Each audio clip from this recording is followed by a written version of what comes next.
Welcome to M&A Unpacked, the weekly show where we bring on experts in MSP M&A, case studies from those who have gone through or are going through the process, and top M&A and business minds to help you get deals done faster, maximize the value of your MSP, whether you're buying, selling, or just trying to improve your business. Today, I'm joined by Roger Michelson. He is the CEO of BNMC. Roger, welcome to the show. Thanks for inviting me, Mike. Glad to be here. So you've been doing this for a long time. I'd like to go all the way back and talk about how did you start as an MSP? How did BNMC start? So BNMC, which stands for Brady Network Management Corporation, is about 30 years old now. And the founder of the company, Eric Brady, started it as a one-man shop 30 years ago, which is the story of a lot of MSPs, right? Even before managed services was even a concept. And I had used him as a computer consultant 30 years ago, and we've gone way back. And after I sold my last company, we were talking over the years, and I ended up joining Eric as a partner in 2007 when it was just really starting to ramp up in the space, basically. And we rebranded as BNMC, and we grew the company and worked on all the through the highs and the lows of the industry over the last 15, 17 years. Oh, very cool. So did you come in with MSP experience? Were you kind of the business side? Like how did you guys divvy things up and do things? Yeah, so I have always been in the technical space, basically, but I did not have MSP experience. I had the business experience and the engineering backgrounds. And, we were just three employees back in 2007 and really had how to build the business up with a foundation of systems and processes and procedures and staffing. And, even working toward understanding the fundamentals of how to sell and market in the industry. And it's kind of what all MSP owners do when they're interested in growth, basically. And that includes also ultimately becoming part of a peer group and mentoring and working with other MSPs and other thought leaders in the industry to really learn how to grow your business properly. Yeah, and I know you're a longtime member of TruPeer, and you've been with TruMethods for probably as long as TruMethods has been around. Yeah. Back in the day when Gary Pica started TruMethods and started going to user group meetings, I was also going to user group meetings, and we met years and years ago. And I, got on that bandwagon mostly because there's a ton to learn in this industry of how to optimize your business. And really, ultimately, we're, trying to grow the business. And when you're ready to sell or you're ready to buy somebody else, your business has to be in a good enough shape and a mature place to be able to do either of those transactions. If you're not there and the financials are not there, you're not ready to do an M&A transaction on either side. Right, right. And let's talk about that. What's your journey been like? Obviously I think you bought your partner out. Yep, So that's can you correct. can you talk about, what was your first deal and how did that go? Yeah, so on my prior companies before the managed services world, I did some M&A transactions. So I had some experiences in the financial services and banking world. And when I came over here, ultimately we knew that we wanted to grow the company through just organic growth and sales, but eventually we wanted to do acquisitions and grow through that. Initially, I ended up buying out my business partner in 2001. He was more in a lifestyle mode and kind of ready to semi-retire and move on to other pastures. And so we did a deal with him, and that included having to go out and get financing, have all the legal services through M&A, and work with all the advisors, the CPAs, the attorneys, and the banks and everyone that you have to do with any transaction. So it was a real full acquisition. It was just internal. And then in 2022, we actually acquired another small MSP in the Boston area, MIS Alliance, out of Newton, Mass. And that was very successful as well. And we brought on their customers and their engineers, and the business has integrated very nicely. And we're looking to continue to grow through acquisitions in that way. Yeah, so your first purchase, the company that you bought in Boston, why did that come up? Like how did they find you? Did you find them? Was this something through the network? How did it start? Yeah, so we've done a lot of networking over the years, not just to find new customers, but also to partner with other MSPs. in the Boston area specifically. So when we go to conferences or we go to user group meetings, or even peer, we work a lot to try to meet other managed service providers. We want to share information. We want to help each other out from a growth standpoint, but we also talk about who is interested in working together. With MIS Alliance, we actually did a couple projects together where, for example, we had a support agreement with a local hospital in Boston that they had the relationship with, but they couldn't do it for conflict of interest issues. And then we also did work with SharePoint and O365 migrations with some of their customers. So we actually did some projects together just from meeting them at a user group meeting. And so it was and there's a lot of MSPs that even though we're competitors, there's plenty of business to go around. And when you're small, not everybody has the resources to do everything. And so working together, that peer group mentality, is really important, especially if eventually you want to combine forces, either merger or acquisition down the road. You get to know them very well. Yeah, it's one of the recurring themes I hear from acquiring companies, especially, companies that go out and acquire other companies. They're trying to fill gaps, right? Right. And there's something that they do that the other company doesn't do, and the other company does that they don't do. So it sounds like that, you came into this through simply working together over the years without Oh, the intention of absolutely. buying, right? Without the intention of buying or selling, and then you just realized, hey, this might be a good mix. I mean, so how did the discussion come up? I'm always curious about, like what's the discussion like when somebody says, hey, why don't we just become one company? How does that work? There's got to be more to it than that. There is, and it comes down to a personal decision on where the business owners want to go and what their strategy and life plan is, if you will. And we do a lot of that work in Peoria. Once a year, we do our life plan, basically, like where do we want to be personally. And I think, it just like meeting with your customers on a regular basis, meeting with your partners on a regular basis is very important, where you meet for coffee or lunch or dinner and talk about, how is business? How are things going? Where you see yourself?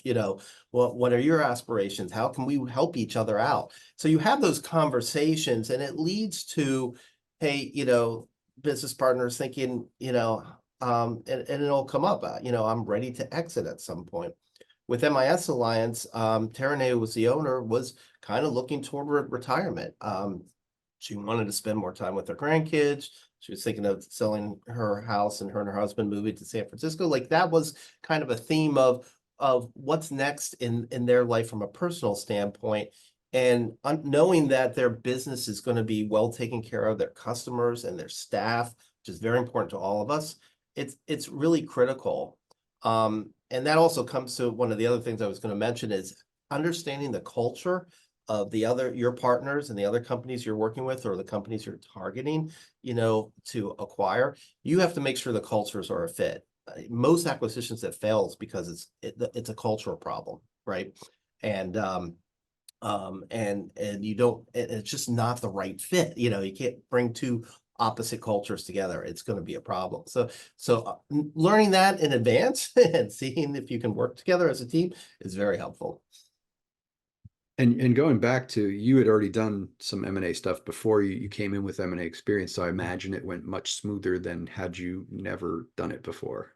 Well, there's always a learning process. I think the first couple ones are difficult. Yes, I knew some of the process, but I had never done it in the MSP world. So I had to work with the coaches and advisors. TruMethods was a great help, because there are people in the industry who have done this over and over and over again already. And tapping into that knowledge is really important. There are lots of advisors. We worked with a lot of some of the consultant firms that are out there just to really help out us, especially for the first couple ones. Love it. Okay, so now that was 2022, you acquired your first company, and then you did something pretty big back in a couple of weeks ago. Yeah, that's correct. So, we've been talking to all the platforms out there even though we were focused on the buying side to grow through acquisition, we were also going to all the M&A sessions at IT Complete for the last several years, and even TruMethods has had some, and other industry conferences that have now been having M&A sessions.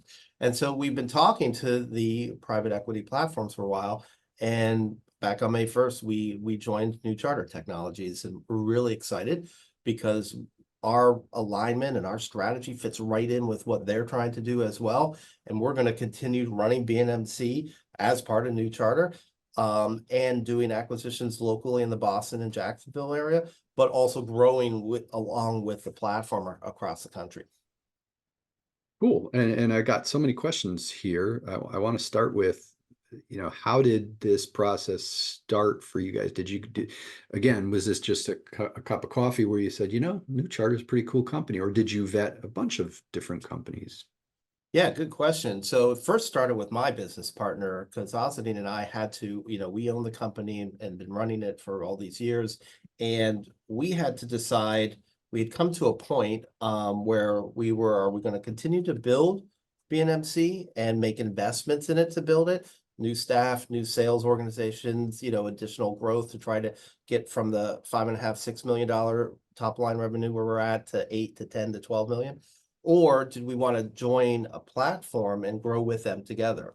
So we didn't want to exit. We wanted to stay on and continue growing, but also be part of a larger team, a larger super peer group, if you will, which is what New Charter Technologies operates as, where we can continue to operate BNMC as founders and owners, but be part of the bigger group. So when we continued for months discussing, do you build or buy, or buy, or do you sell to continue to grow? And we interviewed a lot of different platforms, and I highly recommend anybody that's thinking about this, go across they're at all the events, so we talked to not just New Charter, but Evergreen and VC3 and IT Solutions, Shore Capitals and Antiva, and there's a lot of really good companies, really good platforms. They all have slightly different strategies and people and cultures, and you got to meet and talk with all of them if that's the direction you want to go. And you even have the conversations if you don't know if that's the direction, because it's a learning process. You need to learn what it means to become a platform and compare that to continuing to build your business, grow your business, and become more mature. Yeah, 100%. I love that advice. And I tell people now, I've been getting this amazing education by talking to people like you every week. And my probably number one piece of advice is just go out and talk to buyers, because they've got the formula. Absolutely. They literally have it down to a formula. They'll tell you how to be successful. And one of the things we've learned at Peer over the years is, be open. Like I'm available for anybody to come talk to at either conferences or send me emails or ping me on LinkedIn. Like I'll sit down for coffee or lunch and tell you the whole process and tell you what we learned, and talk to other people too. So this is one of the things we did. We talked to a lot of other people that sold. Last year, I had 2 MSPs in our true peer group that sold, one to Evergreen and one to VC3. And we spent time separately just talking to them about the process, what they learned, what may help them with the decision process, exactly what we're talking about now. And it's a important life-changing decision. This is not something that you make overnight. So yeah, talk to a lot of people about it. And that's, another plug for the peer groups. Basically, there's a lot of people in peer that have gone through this process or are thinking of going through this process. So yeah, there's a lot of people out there you can talk to. Great advice. What's life like now going forward for you guys? Because now you're part of New Charter and you're still looking to go out and do acquisitions. How's that going to work? Yeah, so it's a very similar concept. We're still running BNMC. The New Charter strategy is that the founders stay on. They want stay on, and not just as running the companies, running the operating companies like BNMC, but also we're shareholders and stockholders of New Charter. So we're vested in trying to grow the success of the entire platform. And it's the same methodology that we had when we were just running BNMC separately. We have to do our day-to-day. We have to grow the company, bring in organic sales, bring in net new logo sales, but also we're continuing our strategy of doing acquisitions locally to build the company. And there's a lot of, smaller MSPs that get to the point that they want to join either somebody like BNMC or New Charter, as part of that journey. And whether they retire or they stay on, the options are there basically. Love it. What kind of companies now, or what kind of MSPs are you looking to buy? Like, so you're talking now to the whole community here at Kaseya of M&A potential sellers. Who are you looking? Who should raise their hand and talk to you guys? Yeah, so I think the good fit is, MSPs that are local for us in the Boston area or Jacksonville that are somewhere around the $2 million to $6 million in revenue platform, and from EBITDA basically really which is earnings before interest, taxes, depreciation, like basically your net income, having an EBITDA around 500,000 and up is very important for both us and New Charter. When you are smaller, say $2 to $3 million range, and it takes a while to get from that 3 million up to the next 4 to 5 million. It's a leap, and it's doable. Lots of MSPs have done it. We have done it, but a lot of MSP owners get stuck in that sort of $2 to $3 million range, and sometimes they get comfortable, and they could get to a point where they want to go to the next level with a larger company and work together, basically. And one of the most important things I tell MSP owners that are in that area is you need to focus on your shop. You need to focus on your enterprise value, and if you want to get the most money out of a sale or out of an acquisition, you got to focus on your profit, your EBITDA, and that's going to determine how much your enterprise value is for your company. But you also have to focus on your maturity. That's processes, procedures, new customers, the sales process, everything that you have in place from that maturity model that is working solid is going to increase your value to us or to a platform like New Charter. So if I'm a potential seller and I'm in the market now and I'm looking at you guys, why wouldn't I just go talk to New Charter? Most of the platforms have a minimum size MSP that they're willing to do a deal with, because that minimum size is usually around the $5 million top line revenue and $1 million of EBITDA. Okay. The majority, I would say 90% of all MSPs in the country are below that. They are not there. And the companies that are $1 million and up in EBITDA have already been acquired, basically, or are few and far between. They're still there, right? But they're becoming less and less and less. So if you look at the tens of thousands of MSPs around the country, and you talk to, any of the thought leaders, Kaseya, being one of the big ones, when they look at all their Fred talks about all his numbers, he will tell you that the average size MSP in the country is somewhere between the $500,000 to $2 million in revenue, right? The EBITDA could be zero, whether they're making profit or not. The problem is the platforms, including New Charter, they're just too small. They can't afford to integrate them. They're not mature enough. And once again, New Charter's model, like a lot of the platforms model, is they want the companies to be able to run solid engineering, solid processes, solid procedures. The smaller MSPs, they're not quite there yet. So you have two choices. Either if you're a small MSP at that size, you got to grow your company, join a peer group like we talked about, get educated, work and grow in your company, or you come talk to somebody like us we're smaller, local, on the ground. We're willing to acquire a smaller MSP as long as it's the right fit, and do the integration into the BNMC processes that are already mature and out there. Does that make sense, Mike? That makes perfect sense. And I'm glad I didn't ask you a stupid question here, because I always hate having to go back and edit those out. But yeah.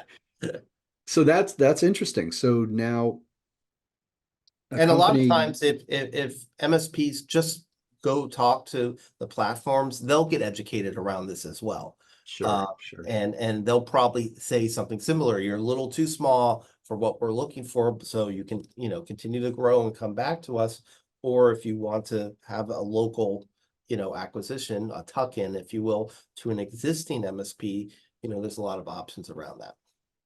So this is an advantage for you guys, as a buyer here. You're not just competing against other MSPs who are at the same level as you, because you have new charter behind you. So you actually have an engine behind you that even makes you even better. Yeah, the value of being part of New Charter is we have a whole M&A team now that we have access to, legal team, finance team, capital. It's all in place. New Charter is still looking to acquire other MSPs around the country to join the platform. And as I mentioned, their sort of model, is 5 million and up top line revenue, $1 million of EBITDA, and up. But they also have the model that the smaller MSPs around the country can get tucked in to the existing New Charter companies. And, they're looking to grow the same, as combined as the 27 MSPs that we have today. And we're looking to grow each of our small operating centers with acquisitions as well. So I'd like to understand more about the whole life plan concept you talked about, and I think you did that through your peer groups. Um, what's that? What does that look like, and how did that help you? Well, I think, Mike, this is really important for MSP owners to do at least once a year, as we mentioned. And what it is kind of a plan of going through your personal life, not the business life, your personal life, like what's important for you. Okay. Where do you and your significant others and your family want to be?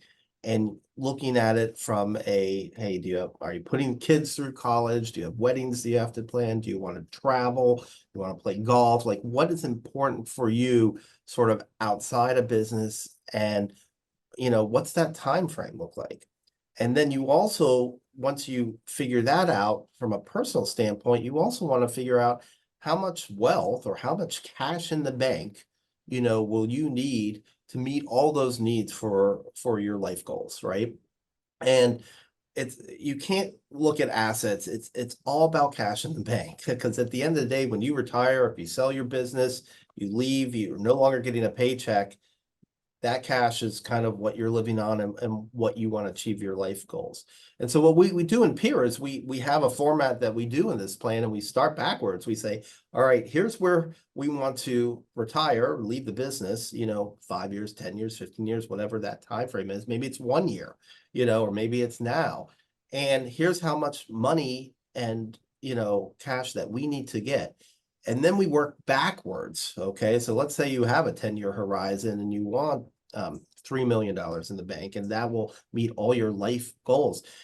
You work backwards to figure out how much you have to build your current company from where you're at today to get to that goal within 10 years. And 3 million, 5 million, 8 million, $10 million, that might be a scary number for a lot of small MSP owners. But when you work backwards and you do all the math, it could be just adding $5,000 of net new customers every month, every quarter, right? Over a period of time. So you break it down into much smaller chunks of where you can grow your business now.